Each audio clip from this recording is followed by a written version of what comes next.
윤석열의 죄 11번째. 윤석열의 오만한 특권의식 문제입니다. 윤석열 대통령은 공무원들에게 허리띠 졸라매라 이러면서 자기 자신은 늘 오찬, 만찬, 더 좋은 술 이런 걸 찾으면서 돈을 써댔습니다. 수많은 청사와 관사에 예산을 끌어내서 쓰고 있습니다. 점점 그 액수도 올라가고 있습니다. 이런 대통령은 공무원들에게 신뢰를 받을 수 없습니다. 윤석열 대통령은 아침 저녁으로 서울 시민의 발을 묶어놓고 출퇴근 행차를 즐겼습니다. 김건희 씨도 적지 않게 그런 행차를 즐겼던 것으로 보입니다. 윤석열 대통령 때문에 매일 몇 차례씩 그런 통제를 받고 그런 통제를 받으면서 때를 놓쳐서 목숨을 잃은 사람, 가족에 가까운 사람의 임종을 못 본 사람, 중요한 일을 망친 사람들이 있을 겁니다. 이러한 원망은 비록 지금 말을 안 한다고 하더라도 국민의 마음속에 다 새겨져 있기 마련입니다. 그걸 모르는 윤석열, 너희들은 원래 그렇게 사는 것이고 이게 오만한 겁니다.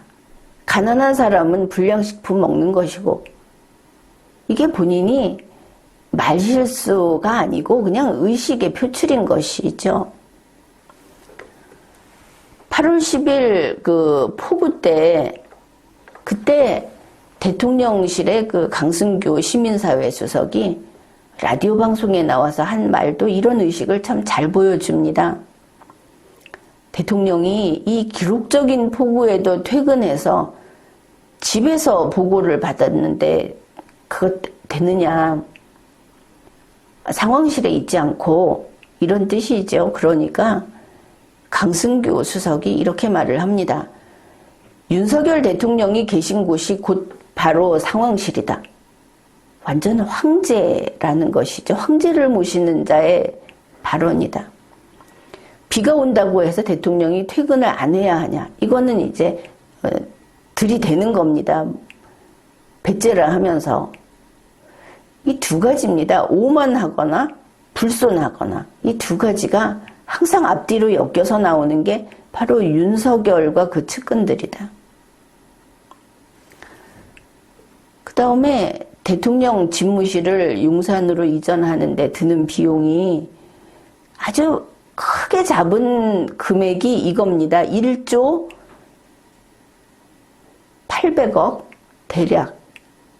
어마어마하죠. 그러면서 이게 처음에 496억 원이 든다고 말을 했는데 그 21배다. 이렇게 말을 하니까 대통령실 홈페이지에서 바로 반박을 합니다. 대통령실 홈페이지는 국민하고 싸움질하는 홈페이지죠. 사실은 이렇습니다. 국민 너희가 틀렸어. 이거를 차곡차곡 쌓아놓고 있는데 거기에 이렇게 써놨습니다. 마치 불필요한 비용이 낭비되는 것처럼 매도하는 것은 사실과 다르다. 이게 변호사 화법의 한 가지인데 결국 뭐냐. 아, 돈은 그렇게 쓰는 모양이다. 액수는 맞는 모양이다. 이렇게 보면 됩니다. 1조 800억 쓰는 겁니다. 그런데 뭐 더 들어가지 않겠습니까? 그 다음에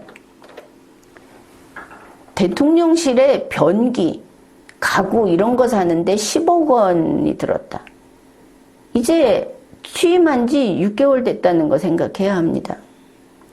그러니까 대통령실 홈페이지에서 또 반박을 합니다. 사실은 이전 정부에서 상당수를 구입한 거다. 그러면 이게 윤석열 대통령이 문재인 대통령을 위해서 상당수를 사준 거다 이렇게 되면 아, 그 사람들은 원래 그렇게 서로 엮여 있었구나. 한통속이었구나.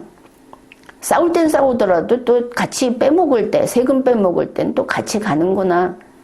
이렇게 보이는 면이죠. 어쨌든 뭐라고 했든 대통령실에서, 그게 누가 됐든 대통령실에 있는 자들, 그들이 이렇게 변기 사고 가구 사는데 10억, 억 단위 돈을 이렇게 막 쓰고 있다. 우리 그거 많이 쓴 거 아니다. 이러면 국민은 더 분노하죠. 대통령이라는 공무원이 이래서 참 국민들이 정치에 혐오감을 느낀다. 지금 그렇게들도 하고 있습니다. 이제 어쨌든 여기에 대한 해결책. 이 오만한 특권 의식은 또 뭐 탄핵으로 가는 지름길이죠. 윤석열 대통령이 탄핵당하지 않으려면 이 호화 생활을 반납해야 한다. 세금을 이제 탕진하지 말아야 한다.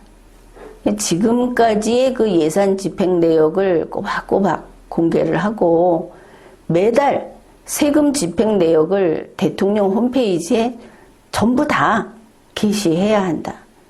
대통령이 뭘 먹고 누구를 만나고 어디를 가느라고 썼는지 하는 것들이 거기서 이름 석자만 지우면 다 공개 사항입니다.